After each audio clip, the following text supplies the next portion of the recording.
Hi there, just a video the latest on the England coach's job actually, and just a feeling I've got that we're going to have an interim coach and probably an interim captain. 'Cause it looks like Lang has been ruled out. This on top of the fact that Kirsten's been ruled out, and Andy Flower's been ruled out.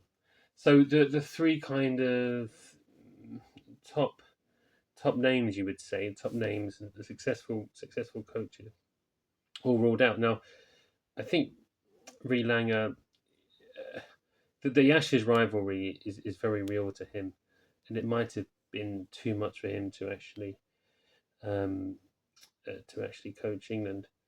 Ree Flower, it's just not as good a job as it was when he did it years ago, and he prefers his current one.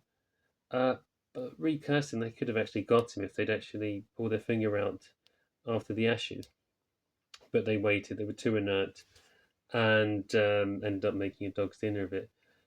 So now, in the long term, who are they left chasing? Gareth Batty, Dawson, and Trott. So it seems like they haven't made a decision yet, and there's only a few weeks to go now to that Pakistan series. So will they actually act in time, or will they have an interim one to avoid making the wrong decision? In short, is it worth rushing to get a coach just for the Pakistan series? And uh, if they didn't have anyone lined up, should have sat McCollum then, or should they have done it before this New Zealand series or after the Pakistan series? It's all a bit of a dog's dinner, I have to say. So it looks like we might well have Tresco as a coach for the Pakistan series, while the ECB make their mind up, and then hopefully have a coach afterwards. So Tresco, who's been batting coach for a while now, obviously a respected name in English cricket, was a very good player until he was a very good England player. Then he kind of had issues with depression, and then it kind of curtailed his career. So probably knocked about 5 years off his international career, which is sad because he was a really top player. Um, and so I don't know how effective he is as a coach. He was England batting coach under Baz, and it didn't seem as if any of the batsmen had actually improved. But might not be his fault. That could be just Baz's coach, and maybe he just did what he was told to do.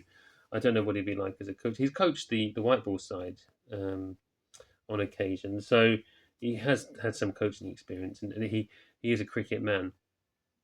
I'm not sure how he'd fare in that series. It's worth noting that I think Flower started off as an interim coach, so you know might be worth a go. You would think if Trescothick is an interim coach, why would you appoint a permanent captain? Only for the new coach to come in if it's Trott, Batty, Dawson. It looks for all the world like it's one of those three. So one of those three come in and they say, well, why have you given me this captain? I didn't want him. And then they have to get a new one, and unceremoniously sack one that was appointed under Trescothick. So best to have like an interim captain along with the interim coach, which would probably be Root, I suppose, even though it didn't look particularly impressive in that second test against New Zealand, although the side was in complete meltdown.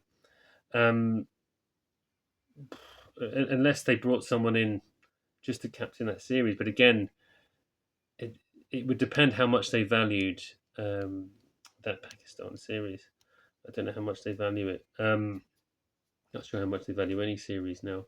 So it looks. I mean, if I were betting money, I couldn't tell you who they were going to pick. I would say, if I was betting money, in the long term, the coach is going to be one of Batty, Dawson, and Trott. But who's going to coach against Pakistan? To me, I'd probably say it's going to be Trescothick with Root as captain. But we'll see.